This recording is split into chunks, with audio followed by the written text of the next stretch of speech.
10 కాలాల పాటు ఫలసాయాన్ని అందించే మామిడి తోటల్లో పూర్తిగా రసాయన ఎరువులపై ఆధారపడటం శ్రేయస్కరం కాదు. దీనివల్ల ఖర్చు పెరగడంతో పాటు నాణ్యత తగ్గటం, దిగుబడి క్షీణించటం జరుగుతోంది. అంతేకాదు భూసారం దెబ్బతింటోంది. వీటన్నింటికీ దూరంగా నాణ్యమైన ఉత్పత్తులను పొందాలంటే ప్రకృతి సాగే మేలని భావించిన ఏలూరు జిల్లాకు చెందిన ఓ రైతు తనకున్న 8 ఎకరాల్లో మామిడి తోటలో ప్రకృతి వ్యవసాయ విధానాలను పాటిస్తూ మంచి ఫలితాలను సాధిస్తున్నారు.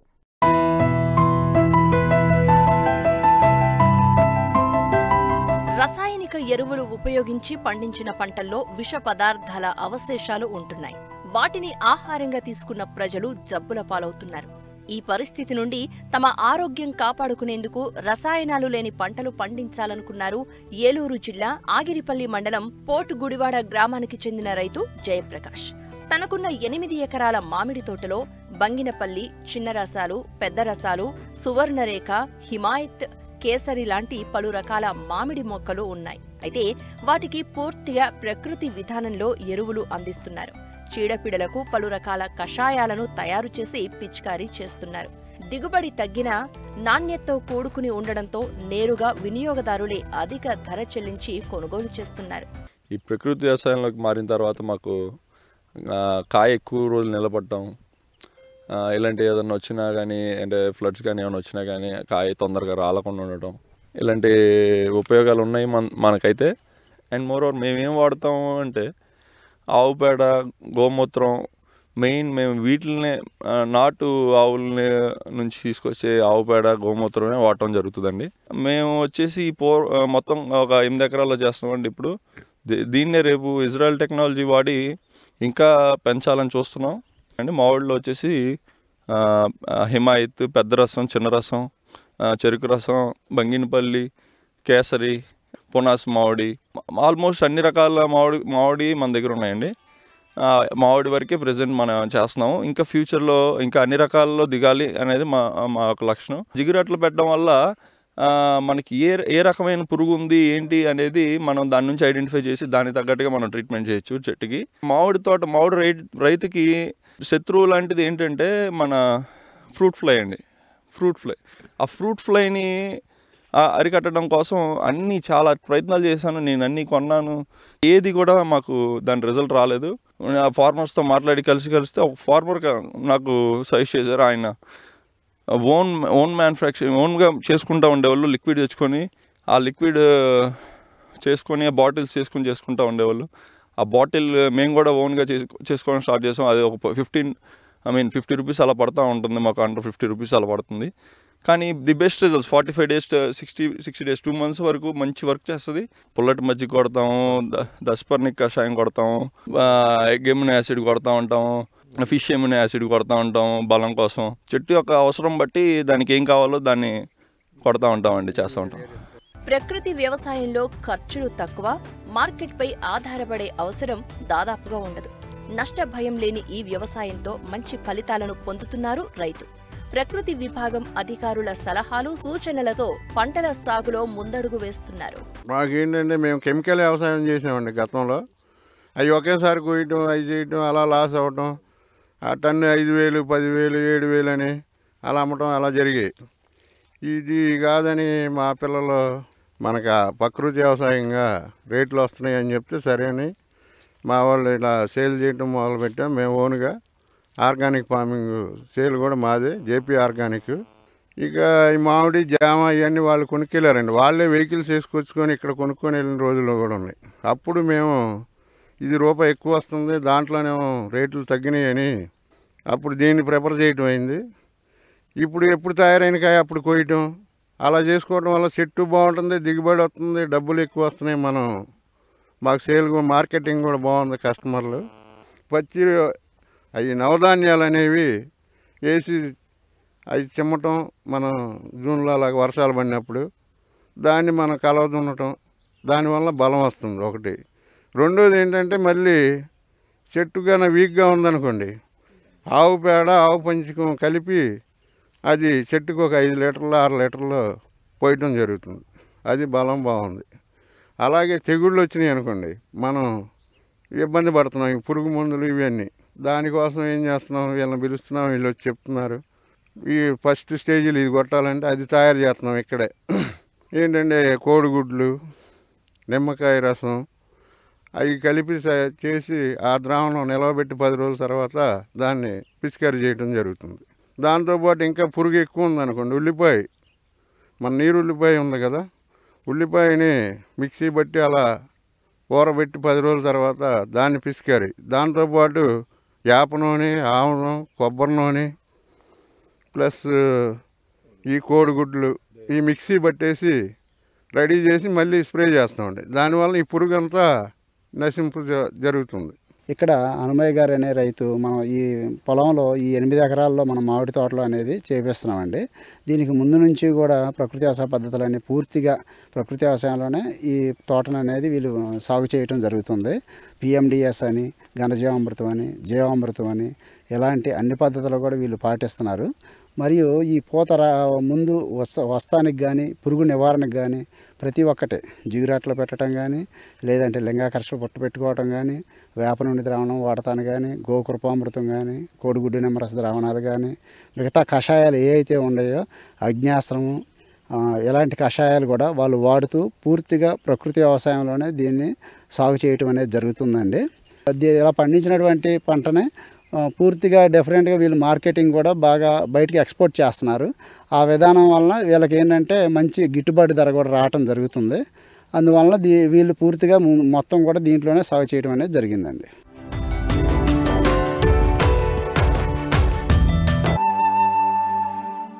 కొబ్బరిని ఎక్కువగా పండించే రాష్ట్రాల్లో ఆంధ్రప్రదేశ్ ఒకటి. ఇక్కడ సుమారు 1,21,000 హెక్టార్లలో సాగవుతుంది.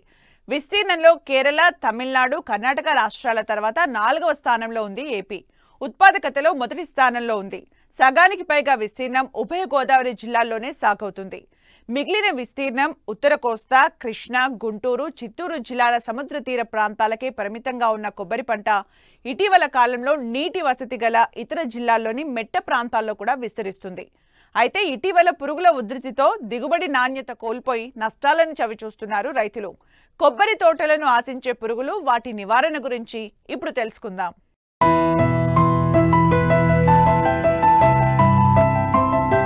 ఉభయ గోదావరి జిల్లాలతో పాటు ఉత్తర కోస్తాలో ఎక్కువ శాతం మంది రైతులు కొబ్బరి సాగుపై ఆధారపడి ఉన్నారు. ఇంటి పెరట్లో ఒక కొబ్బరి చెట్టు ఉందంటే దానిని ఆ ఇంట్లో పెద్ద కొడుకు మాదిరిగా భావిస్తారు అనడంలో ఎటువంటి సందేహం లేదు. 2 నెలలకు ఒకసారైనా ఆ కొబ్బరి చెట్ల నుండి దిగుబడి వస్తుందని, ఇంట్లో ఖర్చులు కొంతవరకైనా గట్టెక్కుతాయని చెప్తారు. అయితే గత కొన్నేళ్లుగా కొబ్బరిలో అనేక చీడ పురుగులు సోకినప్పటికీ నల్లముట్టె, కొమ్మ పురుగులు గణనీయమైన ఉత్పత్తి నష్టాన్ని కలిగిస్తున్నాయి. దేశంలోని కొబ్బరి పండించే అన్ని ప్రాంతాల్లో ఈ పురుగులు వ్యాప్తి చెంది ఉన్నాయి. వీటి నివారణకు ఎలాంటి సస్యరక్షణ చర్యలు చేపట్టాలో రైతులకు తెలియజేస్తున్నారు ఆముదాల వలస కృషి విజ్ఞాన కేంద్రం శాస్త్రవేత్త అనూష. ప్రస్తుతం మన రాష్ట్రంలో ముఖ్యంగా పండించేటటువంటి ఉద్యాన పంటల్లో కొబ్బరిని చెప్పుకోవచ్చు. ఈ కొబ్బరి సుమారు రాష్ట్రంలో 1,21,000 హెక్టార్లలో సాగు చేయబడుతుంది. అయితే కొబ్బరి సాగులో రైతులు ఎదుర్కొంటున్నటువంటి ప్రధాన సమస్యల్ని చీడపీడలుగా చెప్పవచ్చు. ఎందుకంటే పురుగులు మరియు తెగుళ్ళ యొక్క లక్షణాలను గమనించడం, చెట్లు పెద్దవిగా ఉంటాయి కాబట్టి కష్టం. అలాగే సరైన సమయంలో యాజమాన్య పద్ధతులు కనుక చేపట్టకపోయినట్లయితే చెట్లు కూడా చనిపోయేటటువంటి ప్రమాదం ఎక్కువగా ఉంటుంది. సో ముఖ్యంగా ఈ కొబ్బరిలో ఆశించేటటువంటి పురుగులు విషయానికి వచ్చినట్లయితే నల్లముట్టె పురుగు, కొమ్ము పురుగు, ఎర్రముక్కు పురుగు, అలాగే సర్పిలాకార తెల్లదోమలు ముఖ్యమైనవిగా చెప్పుకోవచ్చు. ఇందులో నల్లముట్టె పురుగు బ్లాక్ హెడెడ్ క్యాటర్పిల్లర్ అని అంటాము. ఇది గొంగళి పురుగు జాతికి చెందింది. ఈ గొంగళి పురుగులు తల్లి రెక్కల పురుగులు ఆకులు దగ్గర గుడ్లు పెడతాయి. ఈ గొంగళి పురుగులు అనేవి అన్ని వయసు చెట్లని అంటే తోటల్ని ఆశిస్తుంది, చిన్న మొక్కల నుంచి పెద్ద మొక్కల వరకును. అలాగే మొదటగా అడుగు వరుసలో కొబ్బరి ఆకుల్లో చేరి పత్రహరితాన్ని గోకి తింటుంది. అలాగే రంప పొట్టు వంటి రెట్టలతో నోటి దారాలతో గూళ్ళు కట్టి ఆకులను అతికించి గూళ్ళలోని ఈ పురుగు తినటం వలన చెట్టంతా కూడా కాలిపోయినట్లు కనిపిస్తాయి. ఈ పత్రహరితం కోల్పోవటం వలన ఈ చిన్న మొక్కల్లో ఎదుగుదల తగ్గుతుంది. అలాగే పెద్ద మొక్కల్లో కాపు మరియు కాయ తాలూకా సైజు కూడా తగ్గేటటువంటి అవకాశం ఉంటుంది. ఈ నల్లముట్టె పురుగు యాజమాన్యం విషయానికి వచ్చినట్లయితే ముందుగా పురుగు ఆశించి ఎండిపోయినటువంటి చివరి ఆకులను తీసేసి కాల్చివేయాలి. అలాగే ఈ పురుగు ఉధృతిని బట్టి వీటి కోసం జీవ నియంత్రణ పద్ధతులని ఉపయోగించాలి. 1 లేదా 2 ఆకులకే ఉన్నట్లయితే బదనికలు గోనియోజస్ నెఫాంటిడిస్ అనేటటువంటి బదనికను చెట్టుకు 10 పురుగుల చొప్పున విడుదల చేసుకోవాలి. లేదా బ్రెకాన్ హెబటార్ అనేటటువంటి బదనికను చెట్టుకి 20 పురుగుల చొప్పున కనీసం తోటలో 10% మొక్కలకైనా విడుదల చేసుకున్నట్లయితే నల్లముట్టు పురుగు తాలూకా వివిధ దశలను అంటే లార్వా దశలను ప్యూపా దశలను ఈ బదనికలు ఆశించి వాటిని చంపుతాయి కనుక వీటి తాలూకా నష్టాన్ని తగ్గించేటటువంటి అవకాశం ఉంటుంది. అలాగే ఇంకొక ముఖ్యమైనటువంటి పురుగు కొబ్బరిని నష్టపరిచేది ఏంటి అంటే కొమ్ము పురుగు. ఇవి నల్లగా ఉంటాయి. వీటి తల భాగంలో చిన్న కొమ్ము వంటి నిర్మాణం ఉంటుంది కాబట్టి దీన్ని కొమ్ము పురుగు అని అంటాము. ఈ పురుగు అన్ని వయసుల చెట్లని ఆశించి నష్టపరుస్తుంది. అలాగే ఈ కొమ్ము పురుగు తాలూకా జీవితకాలం సుమారుగా 5 నుంచి 9 నెలల పాటు ఉంటుంది కాబట్టి సంవత్సరం అంతా కూడా ఈ పురుగు తాలూకా ఉధృతి ఉండేటటువంటి అవకాశం ఉంటుంది. దీన్ని ఏ విధంగా గుర్తించాలి అంటే ఈ కొమ్ము పురుగు తాలూకా నష్టాన్ని ఏ విధంగా గుర్తించవచ్చు అంటే ఈ కొబ్బరిలో ఆకులు బాగా విప్పారిన తర్వాత ముదురు ఆకులపై వి ఆకారంలో కత్తిరించినట్లు కనిపిస్తాయి. అలాగే మొవ్వుల దగ్గర కూడా తొలిచినటువంటి రంధ్రాలు కనిపిస్తాయి. వాటి నుంచి ఈ పురుగు నమిలి విడిచిపెట్టినటువంటి పిప్పిని కూడా గమనించవచ్చు.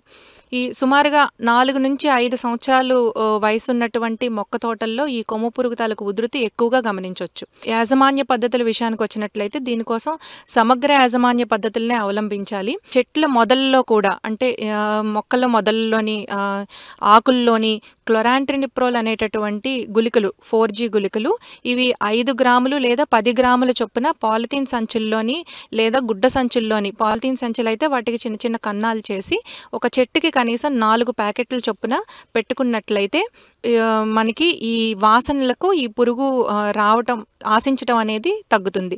అలాగే 3 నెలలకు ఒకసారి కొబ్బరి చెట్ల మొవ్వుల్లో లేదా ఆకు వలయాల్లో వేపపిండి ఒక 100 గ్రాములు అలాగే 150 గ్రాముల ఇసుకలో కలిపి ఈ ఆకులు వలయాల్లో వేసుకున్నట్లయితే ఈ పురుగు తినేటప్పుడు దానికి ఇసుక తగలడం వల్ల లేదా వేపపిండి తగలటం వలన ఆపడానికి అవకాశం ఉంటుంది. అలాగే ఈ కొబ్బరి చెట్టు కమ్మ భాగంలో కూడా నాఫ్తలిన్ గుళికలు 12 గ్రాములు అంటే కనీసం 2 ఉండల చొప్పున ఒక్కొక్క చెట్టుకి గనక మనం వేసుకున్నట్లయితే ఈ గుళికల తాలూకా వాసనలకి ఈ పురుగులు రాకుండా ఉండటానికి అవకాశం ఉంటుంది. ఇటీవలి కాలంలో కొబ్బరి తోటలను తీవ్రంగా నష్టపరుస్తున్నాయి ఎర్రముక్కు పురుగు, సర్పిలాకార తెల్లదోమ. ప్రస్తుతం చేపడుతున్న నివారణ చర్యలు కొంత ఫలితం ఇస్తున్నప్పటికీ అంతకన్నా వేగంగా ఇవి వ్యాపిస్తూ ఉండడం ఆందోళన కలిగిస్తోంది. వీటిని గుర్తించిన వెంటనే చేపట్టాల్సిన సమగ్ర సస్యరక్షణ చర్యలేంటో ఇప్పుడు చూద్దాం. ఇకపోతే ఈ కొబ్బరిని ఆశించేటటువంటి రెండో ముఖ్యమైన పురుగు కింద ఎర్రముక్కు పురుగు కింద చెప్పవచ్చు. ఈ పురుగు కూడా నష్టం చాలా ఎక్కువగా ఉంటుంది. ఈ పురుగు నష్టం వలన ఏంటంటే మొక్కలు కూడా పూర్తిగా చనిపోయేటటువంటి అవకాశం ఉంటుంది. సుమారుగా 5 నుంచి 10 సంవత్సరాల వయసు కలిగినటువంటి తోటల్ని ఎర్రముక్కు పురుగు ఆశిస్తుంది. ఈ పురుగు అనేది మొవ్వుకుళ్ళు లేదా పిడుగుపాటుతో చనిపోయినటువంటి చెట్లు అలాగే కొమ్ము పురుగు ఆశించినటువంటి చెట్లకి ఎక్కువగా ఈ ఎర్రముక్కు పురుగు ఆకర్షింపబడుతుంది. ఈ పురుగు తాలూకా లక్షణాలు ఏ విధంగా ఉంటాయి అంటే ఈ మధ్య వలయంలో ఉన్నటువంటి ఆకులు పసుపు రంగులో మారి ఎండిపోతాయి. అలాగే కాండం కూడా వాటి రంధ్రాల నుంచి చిక్కని ఎరుపు రంగు జిగురు కారటం గమనించవచ్చు. ఎక్కడైతే కమ్మలు ఉంటాయో ఆశించిన ప్లేసులోని నిలువుగా చీలికలు కూడా గమనించడం జరుగుతుంది. అలాగే ఈ పీచుతో పురుగు కట్టినటువంటి ఉండలు నమిలిని పిప్పి ఆకులలో లేదంటే చెట్టు తాలూకా మొదలలో కూడా ఇవి కనిపిస్తాయి అన్నమాట. దీని వలన నష్టం ఏ విధంగా జరుగుతుందంటే చెట్టు పాక్షికంగా దెబ్బతిన్నప్పుడు ఎదుగుదల తగ్గి కాపు కూడా ఆలస్యం అవుతుంది. అలాగే పూర్తిగా ఆశించినటువంటి చెట్లు అయితే పూర్తిగా చనిపోవటం అలాగే పడిపోవటం అనేది జరుగుతుంది. చిన్న చిన్న గాలులకే చెట్లు పడిపోవటం జరుగుతుంది. ఎర్రముక్కు పురుగు కోసం ఫిరమోన్ ఎర్రలు అనేవి ఉంటాయి. వీటిని బకెట్లలో పెట్టుకొని ఆకర్షించి ఆ తల్లి పురుగుల్ని చంపాలి. అదేవిధంగా చెట్లపై కాండంపై గాయాలు ఏర్పడినప్పుడు వీటిని ఆ పిప్పి రాలుతున్న ప్లేస్ అంతటిని కూడా తొలిచివేసి క్లీన్ చేసుకున్న తర్వాత అందులో ఇమిడాక్లోప్రిడ్ అనే మందుని 1 మిల్లీలీటర్ లీటర్ నీటికి చొప్పున కలిపి లోపల భాగం అంతా కూడా తడిచేలాగా పిచికారీ చేసుకోవాలి. అలాగే మొవ్వుల్లో కూడా క్లోరాంట్రినిప్రోల్ 4G గుళికల్ని 5 గ్రాములు లేదా 10 గ్రాముల ప్యాకెట్ల చొప్పున కలిపి పెట్టుకోవాలి. ఇకపోతే ఈ మధ్య కాలంలో ఎక్కువగా నష్టపరుస్తున్నటువంటి కొబ్బరిని ఆశించి నష్టపరుస్తున్నటువంటి పురుగుల్లో సర్పిలాకార తెల్లదోమగా చెప్పవచ్చు. దీన్ని రూగోజ్ సర్పిలాకార తెల్లదోమ అని అంటాము. ఇది మొదటిసారి 2016 సంవత్సరంలో మన దేశంలో తమిళనాడులోని పోలాచి అలాగే కేరళలోని పాలక్కడ్లో గుర్తించడం జరిగింది. మన ఆంధ్ర రాష్ట్రంలో కూడా డిసెంబర్లో 2016లోని తూర్పుగోదావరి జిల్లాలో కడియం ప్రాంతంలోని ఈ కొబ్బరి చెట్లపై గుర్తించడం అనేది జరిగింది. దీని లక్షణాలు ఏ విధంగా ఉంటాయంటే ఆకుల అడుగు భాగం మీద సర్పిలాకారంలో తెల్లటి వలయాకారంలో గుడ్లు పెడుతుంది. అలాగే ఈ గుడ్ల చుట్టూ కూడా తెల్లటి దూది వంటి పదార్థం మైనంతో నిండి ఉంటుంది. తెల్లదోమ అనేది తేనె వంటి జిగురు పదార్థాన్ని విసర్జించటం వలన ఆ జిగురు పదార్థం అనేది కింద ఆకుల మీద పడి మసి తెగుల్ని కలగచేసేటటువంటి శిలీంధ్రం ఆశించి ఆకులన్నీ కూడా నల్లగా అవటం అనేది గమనించవచ్చు. దీనివల్ల ఏంటంటే తెల్లదోమ రసం పీల్చటం వలన మరియు ఈ మసి తెగులు వలన కిరంజన్య సంయోక్రియ దెబ్బతిని దిగుబడి తగ్గటానికి అవకాశం ఉంటుంది. సర్పిలాకార తెల్లదోమ యాజమాన్య విషయంకి వచ్చినట్లయితే దీనికోసం ఎట్టి పరిస్థితుల్లో కూడా రసాయనిక క్రిమిసంహారక మందుల్ని పిచికారీ చేయకూడదు. ఎందుకంటే ఇది ఇతర దేశాల నుంచి వచ్చినటువంటి పురుగు కాబట్టి దీని తాలూకా మిత్ర పురుగులు మన దేశంలో తక్కువగా ఉన్నాయి కాబట్టి రసాయనిక పురుగు మందులు పిచికారీ చేయటం వలన వీటి ఉధృతి పెరిగేటటువంటి అవకాశం ఉంటుంది. సో దీనికోసం ఏంటంటే వేప నూనెని 10,000 ppm అయితే 1 ml లీటర్ నీటికి లేదా 3,000 ppm అయితే 5 ml లీటర్ నీటికి చొప్పున ఒక 10 గ్రాముల సర్ఫ్ని కలిపి పిచికారీ చేసుకున్నట్లయితే ఆకులు అడుగు భాగం తడిచేలాగా పిచికారీ చేసుకున్నట్లయితే ఈ తెల్లదోమ గుడ్లు పెట్టడాన్ని అరికట్టవచ్చు. అలాగే గుడ్ల నుంచి పొదగబడ్డాన్ని కూడా అరికట్టవచ్చు. అదేవిధంగా వీటి కోసం జీవ నియంత్రణ పద్ధతుల్లో బదనికల్ని విడుదల చేసుకోవాలి. ఎన్కార్సియా గోడలోపే అనేటటువంటి ఒక బదనిక ఇది సహజ సిద్ధంగా తోటల్లో అభివృద్ధి చెందుతుంది. అభివృద్ధి చెందిన తోటల నుంచి ఆకుల్ని కట్ చేసి తెచ్చుకొని వాటిని తెల్లదోమ ఉధృతి ఎక్కువగా ఉన్నటువంటి తోటల్లో గనక పిన్ చేసుకున్నట్లయితే ఉధృతిని తగ్గించవచ్చు. అదేవిధంగా ఇసారియా ఫిమోజా రోసియా అనేటటువంటి శిలీంధ్రాన్ని 5 గ్రాములు లీటర్ నీటికి చొప్పున సర్ఫ్ కలిపి పిచికారీ చేసుకోవటం వలన కూడా ఈ శిలీంధ్రము తెల్లదోమని వివిధ దశల్లో ఆశించి దాని తాలూకా ఉధృతిని తగ్గిస్తుంది.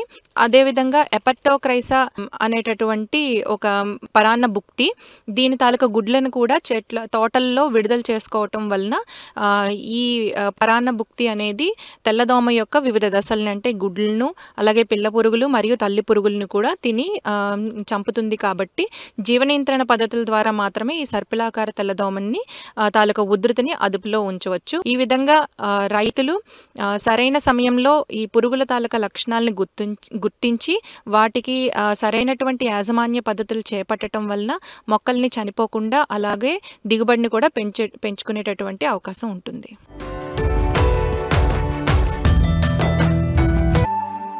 సాగు వ్యయం ఏటేటా పెరుగుతుండటంతో వ్యవసాయం భారంగా మారుతోంది. యంత్రాల అద్దె, విత్తనాలు, ఎరువులు, పురుగు మందుల ధరలు, కూలీల రేట్లు ఆకాశాన్ని అంటుతున్నాయి.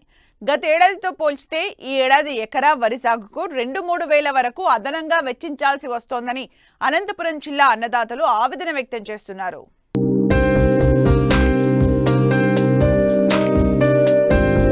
వ్యవసాయం భారమైంది. వేలల్లో పెట్టుబడులు పెట్టడమే గాని ఆశించిన స్థాయిలో దిగుబడులు, ధరలు ఉండటం లేదు. కూలీ ఖర్చులు పెరిగాయి. అదునులో పదును కావాలి. దుక్కులు సిద్ధం చెయ్యాలి. సకాలంలో నారుమళ్లు పొయ్యాలి. నిర్ణీత కాల వ్యవధిలో నాట్లు వెయ్యాలి. సాగునీరు సక్రమంగా అందాలి. చీడపీడలు సోకకుండా సస్యరక్షణ జరగాలి. నాట్లు, కోతల సమయంలో కూలీల కొరత లేకుండా ఉండాలి. అన్నీ సక్రమంగా ఉండి పంట చేతికందితే దానికి కనీసం గిట్టుబాటు ధర అటుంచి మద్దతు ధర కూడా ఉండటం లేదంటూ వాపోతున్నారు అనంతపురం జిల్లా గార్లదిన్నె మండలం మార్తాడు గ్రామ రైతులు.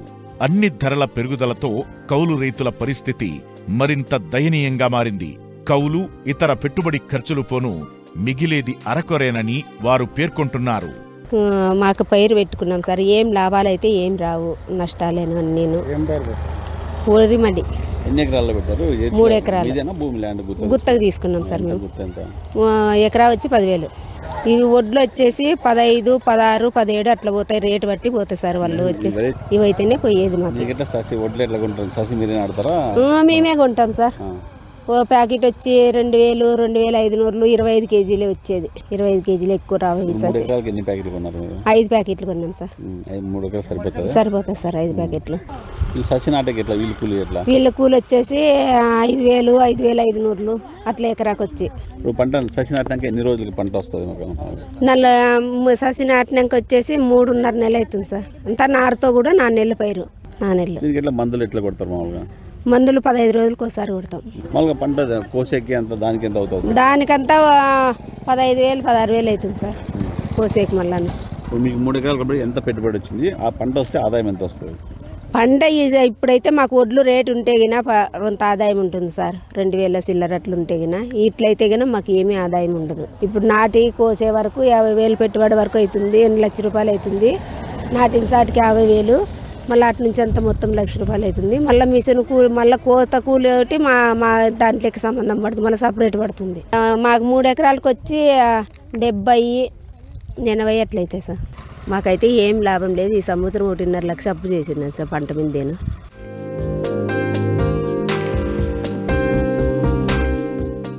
వ్యవసాయంలో సమస్యలకు, సందేహాలకు సమాధానాల కోసం మట్టి మనిషి రైతుకు అండగా నిలుస్తోంది.